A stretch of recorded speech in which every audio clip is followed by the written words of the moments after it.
Will Liverpool bottle another title bid? Will City bolt away from the rest of the chasing pack and retain their Premier League trophy? Now that Tottenham's number 7 is back, will he provide a ray of sunshine? The Red Devils are in red hot form. Can anyone stop them? Chelsea, Chelsea, Chelsea. Where's the consistency? And the question of the week is, what has more holes? Arsenal's defence or this sieve? Guys, welcome to the Sanderson Show.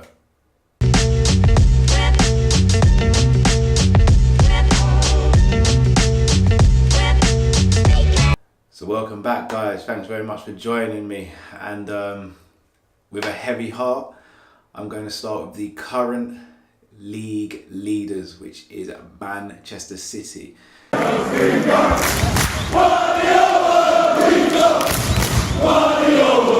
So in the last couple of games, they've showed what they're about, haven't they?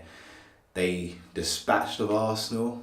A bit of help from officials, but who am I to judge? Being a Liverpool sport, we've had our fair share this season.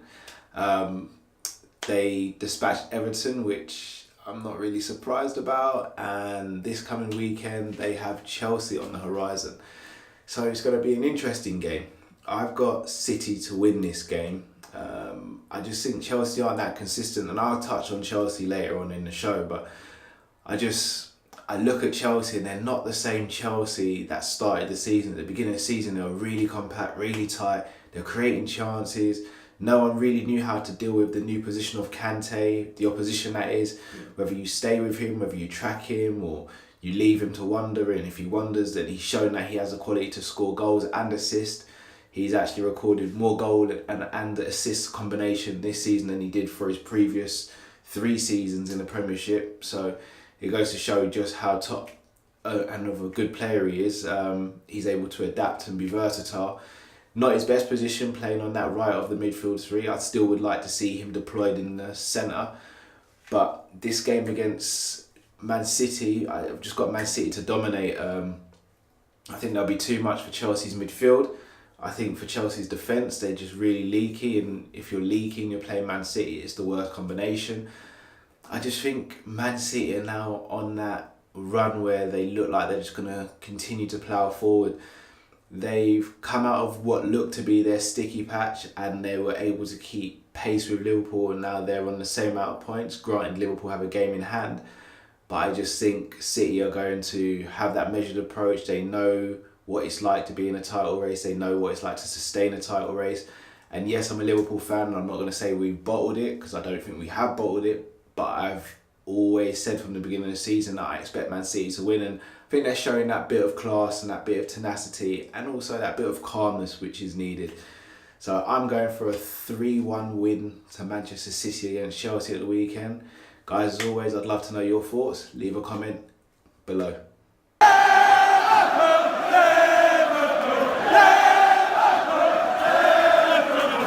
So now on to my beloved Liverpool. Now, it's really been weird, the whole perception around Liverpool. We've been called bottle jobs in the last week. So we dropped points against Leicester, we dropped points against West Ham United. So in those games, we dropped 4 points effectively, which allowed Man City to get back in the hunt. Now, it's really weird that we're called bottlers, so to speak, because we've only lost 1 game this season, and that was to Man City. We've only dropped 4 points all season to teams outside of the top 6. We've got the best defensive record in the league and one of the best attacks. To me, that doesn't sound like a bottle job. To me, it just sounds like we're playing really good football and have been consistent this season, but there's just another team who have just been as good and as consistent. That's all that is to me. Yes, the whole narrative is going to be written that we're bottle jobs, but that's to be expected. I mean, we have a reputation of bottling it. We have done in the past. However, this season very different. And there are still 13 games to go, so nothing's cut and dry. Again, I'll maintain, I still think City are the favourites. I still think they'll win the league because I don't think Liverpool have enough depth, or they don't have the same depth and quality that City do. However, to call Liverpool bottle jobs, I think it's very narrow-minded, and let's be a bit open-minded, guys, and look at the bigger picture. That's all I'll say about that. Now, the Leicester game, a bit frustrating. Leicester sat in tight and they could have nicked a few goals themselves. Kate should have had a penalty, but it wasn't awarded. And again, I can't really begrudge because in the next game, we had a goal gifted to us that shouldn't have been a goal. Now, Lallana's footwork was sublime to get out of that tight space and provide a ball to Milner, but Milner was offside, so the goal shouldn't have stood. So you can turn around and effectively say we were lucky to get a point there because apart from the goal, we didn't really look like we were going to score in that game, apart from when Origi came on and again was offside before the shot was saved. So we rode our luck a bit in the last couple of games, but if you ride your luck and you don't lose, then for me that's a positive. At the weekend they'll be playing Bournemouth and I expect Liverpool to win this game. Apparently Bournemouth will have no Wilson. Obviously Klein can't play because he's still our player and he should still be at our club because we need right back cover. But again, that's for a different video. And Liverpool know they need to send out a message to the rest of the league, especially Man City, and show everyone that they are serious about maintaining a title charge. So I do expect Liverpool to dispatch of Bournemouth. I expect it to be 3 or 4-0. And I think Liverpool will get back to winning ways and maybe kick on from there and make the title race as entertaining as possible until the end of the season. Liverpool fans, let me know what you think. Opposition fans, are Liverpool bottle jobs? Or are they just having one of those seasons where Man City just keeping pace?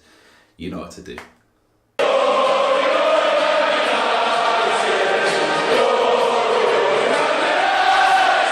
On to Manchester United, and the Ole Gunnar Solskjaer show keeps on going.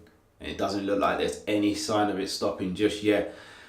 And you have to credit Solskjaer. He's done a fantastic job since he's been in charge. And I'm not going to go overboard with his praise, and you're going to say it's because I'm a Liverpool fan, but it's not anything to do with me being a Liverpool fan. It's just that I've always seen Manchester United as having a good squad. They just needed the right manager.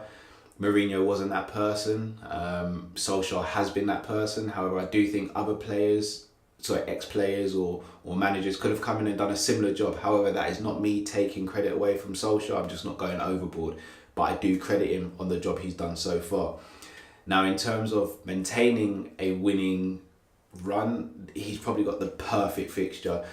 They'll be playing Fulham at the weekend, and let's be honest, Fulham, they can't defend to save their lives. It's ridiculous how bad defensively Fulham are. Going forward, they miss a lot of chances. I think if you nullify the threat of Mitrovic, they haven't really got much else to offer. And I see this being a strong performance by Manchester United, and I can see them picking up quite a few goals here. I'm actually going to go for 3-0 to Manchester United, but I wouldn't be surprised if it's more. Pogba looks back to the player he was when he was playing at Juventus in the last couple of years. Rashford has had a new lease of life. Anthony Martial has been fantastic in recent weeks. Jesse Lingard is picking up those pockets of spaces and just causing havoc for the opposition defence. I can't see anything other than a Manchester United win. I'm going to keep it short and sweet because I don't think there's much more I can say on it. I can waffle on, but really and truly there's nothing else for me to say. But I mean, if you disagree, if you agree, leave a comment below.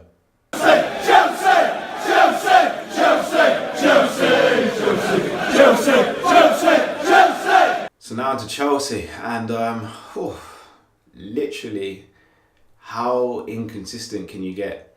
Lose 4-0 to Bournemouth and then win 5-0 in your next game. What's going on? And I mean, rumours, not necessarily rumours, it seems as though Sarri kept his players back after the Bournemouth game and really laid into them.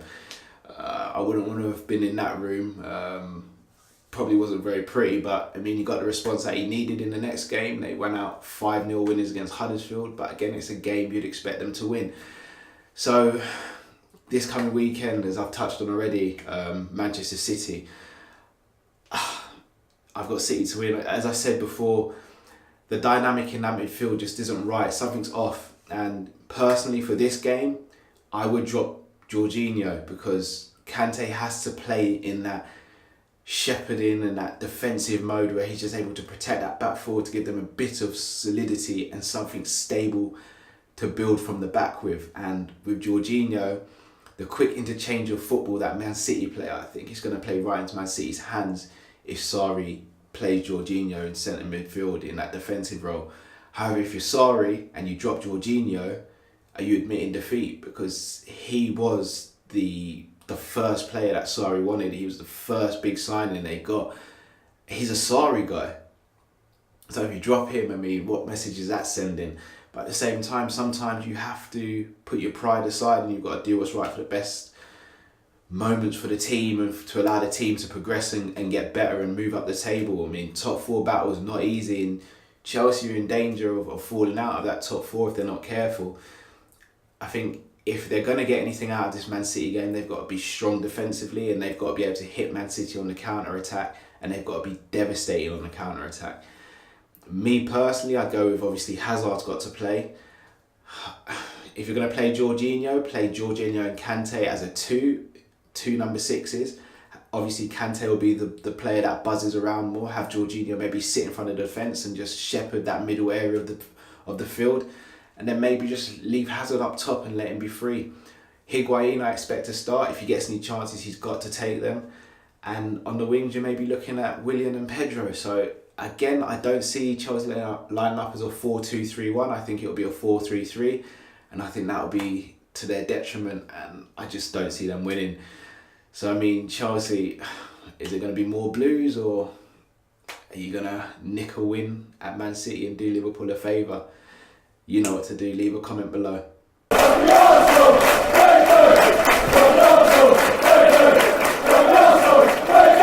So this weekend, Arsenal will be playing Huddersfield, and again, it's a game that is probably good for them at this stage in the season.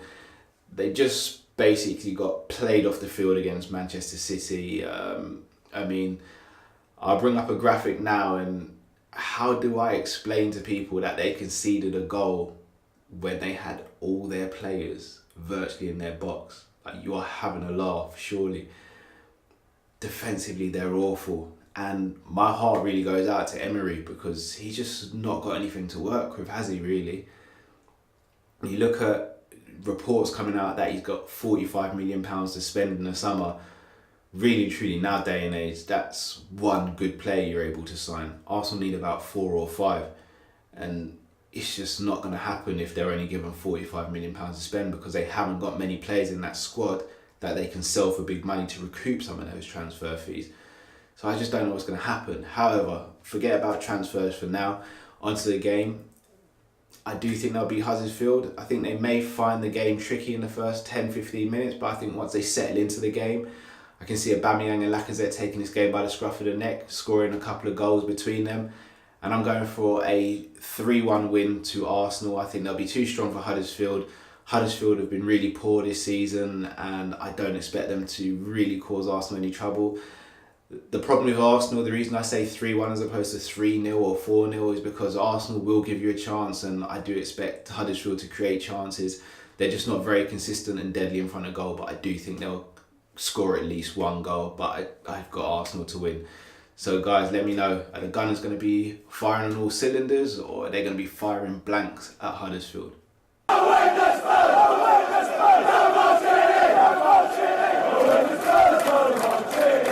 Finally, we talk about Spurs. Now, they've had it really, really tough in the last couple of weeks. They lost Kane, they lost Ali, then they lost Son.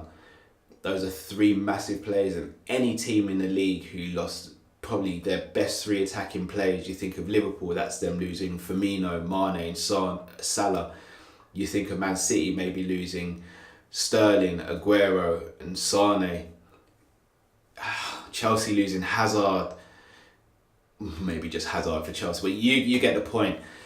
Any team that loses 3 of their best attackers at the same time are going to suffer. And Tottenham have shown signs of that. They have struggled a bit, but they have been able to grind out results still. And it's testament to Mauricio Pochettino and just what they have as a club there. They're a strong outfit, and everyone's still saying that it's a 2-horse race, but Tottenham are only a couple of points behind Liverpool and Man City, so they've got to be in the race at the moment.